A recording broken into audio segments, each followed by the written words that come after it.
ಮಠದಲ್ಲಿ ಮಹಿಳೆ ಜೊತೆಗೆ ಸ್ವಾಮೀಜಿ ಸಿಕ್ಕಿಬಿದ್ದ ಪ್ರಕರಣಕ್ಕೆ ಟ್ವಿಸ್ಟ್. ಮೂಡಲಗಿ ತಾಲೂಕಿನ ಶಿವಾಪುರದ ಅಡವಿ ಸಿದ್ದೇಶ್ವರ ಮಠದಲ್ಲಿ ನಡೆದಿದ್ದ ಪ್ರಕರಣ ಇದಾಗಿತ್ತು.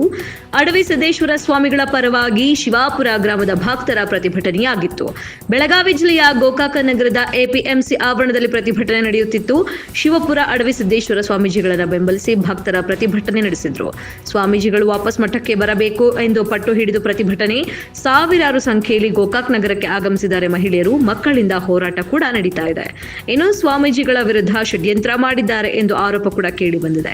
ಗೋಕಾಕ್ ಶಹರ ಪೊಲೀಸ್ ಠಾಣಾ ವ್ಯಾಪ್ತಿಯಲ್ಲಿ ಈ ಘಟನೆ ನಡೆದಿದೆ.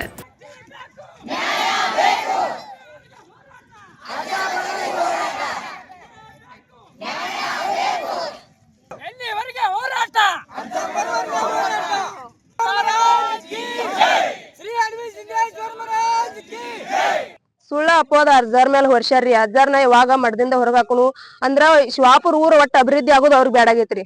ಶಿವಾಪುರ ಊರ್ರಿ ಹಿಡ್ದು ಶ್ರೀ ಹೊಲಸ್ ಕ್ಷೇತ್ರ ಐತ್ರಿ. ಹೇಳ್ಬೇಕಂದ್ರ ಈಗ ಅಜ್ಜಾರ್ ಬರೋದ್ರ ಸುಕ್ಷೇತ್ರ ಆಗೈತ್ರಿ. ಅದು ಅಜ್ಜಾರ್ ಇಂತೆಲ್ಲ ಬಾಳ ನಮಗೆಲ್ಲಾ ಪ್ರೇರಣೆದಾಯಕ ಆಗಿರ್ರಿ, ಎಲ್ಲಾರ್ಗು ಸ್ಫೂರ್ತಿದಾಯಕ ಆಗಿರ್ರಿ. ಅಜ್ಜಾರ್ ಒಂದ್ ಇಂಥದೆಲ್ಲಾ ಸಹಿಸ್ಕೊಳಕ್ ಆಗಲ್ದಾರ ಕಮಾಂಡ್ ಅವ್ರ ಮೇಲೆ ಆರೋಪ ಹೊರ್ಸ್ಯಾರಿ. ತಮ್ಮ ಬೇರೆ ಬೈಲ್ದಾರ್ಕ್ರಿ ತಾವಾಗೆ ಎಲ್ಲಾರು ಕೂಡ್ಕೆರಿಂದ ಅಜ್ಜಾರ್ ಮೇಲೆ ದಬ್ಬಾಳಿಕೆ ಮಾಡಿ ಅಜ್ಜಾರ್ ಬಿಡ್ಸಾಕ್ ಹೋಗೋಣ ಅವ್ರ ಮೇಲೂ ಬಡದು ಹೊಡೆದು ಮಾಡಿ ಅವ್ರನ್ನ ಹೊರ ಹಾಕ್ಯಾರ್ರಿ. ಇವ್ರು ಹೊರ ಹಾಕ್ಯಾರ. ನಾವ್ ಕೇಳಾಕ ನಿಮ್ಗೇನು ಗೊತ್ತಿಲ್ಲ, ನೀವ್ ಹೋಗಿ ಬಿಡ್ರಿ ಅಂತ ಹೇಳತಾರ್ರಿ. ಇವ್ರು ಯಾರನ್ನ ಕೇಳ್ಯಾರ್ರಿ? ಇವ್ರು ಯಾರನ್ನ ಒಬ್ರನ್ನ ಕೇಳಿಲ್ರಿ.